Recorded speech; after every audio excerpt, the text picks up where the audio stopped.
और Iran America के बीच जंग अब दूसरे और सबसे खौफनाक चरण में प्रवेश कर सकती है। मोसाद और सीआईए के इनपुट ने पेंटागन की नींद उड़ा दी है। दावा है कि ईरान डर्टी बॉम्ब तैयार कर चुका है और किसी भी वक्त परमाणु संवर्धन की दहलीज पार कर सकता है। इस बीच ट्रंप ने नए ब्लूप्रिंट के तहत सेंट्रल कमांड को फ्री हैंड दे दिया है, जिससे अरब सागर में बारूदी तूफान उठना तय है।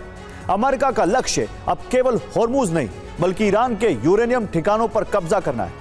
लेकिन रूस और चीन के बैकअप के साथ ईरान ने भी होर्मुज और बाब अल मंडेब से लेकर केप ऑफ गुड होप तक पूरे तेल रूट को ठप करने की धमकी दे डाली। ट्रंप सरकार एक्शन में दिख रही है। पहला एक्शन है, ट्रंप ने इमरजेंसी मीटिंग करके नए ब्लूप्रिंट को मंजूरी दे दी है। दूसरा एक्शन है, ट्रंप ने सेंट्रल कमांड को फ्री हैंड दे दिया है। तीसरा एक्शन है, अमेरिका जल थल नभ से हमले को तैयार है। चौथा एक्शन है, नेवल नाकाबंदी के बाद एयर स्पेस भी बंद किया जा सकता है। पांचवा एक्शन है, ईरान पर आर्थिक नाकाबंदी का भी खतरा मंडरा रहा। हम ये भूल ना करें, अगर जरा भी मिलिट्री एक्शन शुरू हुआ तो ये शॉर्ट टर्म युद्ध नहीं होगा बल्कि एक अंतहीन युद्ध में तब्दील हो जाएगा। ईरानी सेना पूरी तरह तैयार है, उंगलियां ट्रिगर पर हैं और एक गलती पूरे अरब को एक अकल्पनीय संकट में झोंक सकती है। तो मध्य पूर्व में जंग का दूसरा चरण शुरू हो सकता है और इस बार ईरान डर्टी बॉम्ब का इस्तेमाल कर सकता है।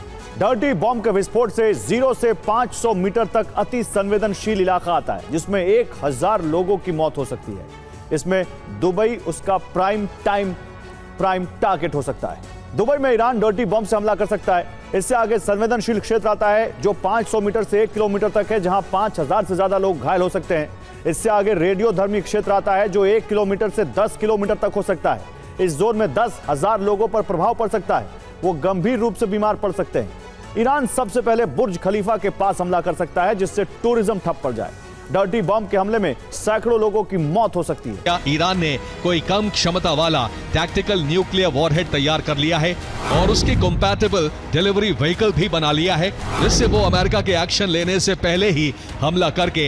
ईरान के तेवर से 3 तेल सप्लाई रूट पर संकट है, जिससे दुनिया का 40% तेल कारोबार ठप पड़ सकता है। पहला चोक पॉइंट होर्मुज स्ट्रेट है, जहां एक तरफ ईरान की नाकाबंदी है और दूसरी तरफ अमेरिका की नाकाबंदी है। इससे पहले रोजाना 100 से 120 टैंकर यहां से गुजरते थे। दूसरा चोक पॉइंट बाब अल मंदेब है, जहां हूती की नाकाबंदी हो सकती है। यहां से रोजाना 50 से 60 टैंकर गुजरते हैं। तीसरा choke point Cape of Good Hope हो सकता है, जहां ईरान ने सोमालिया में अल शबाब को सक्रिय कर दिया है, जबकि मेडागास्कर में जुंटा एक्टिव हो चुका है। यहां से रोजाना 80 से 100 टैंकर गुजरते हैं। नाकाबंदी के बाद यह रूट बंद होने से बड़ा संकट पैदा हो सकता है।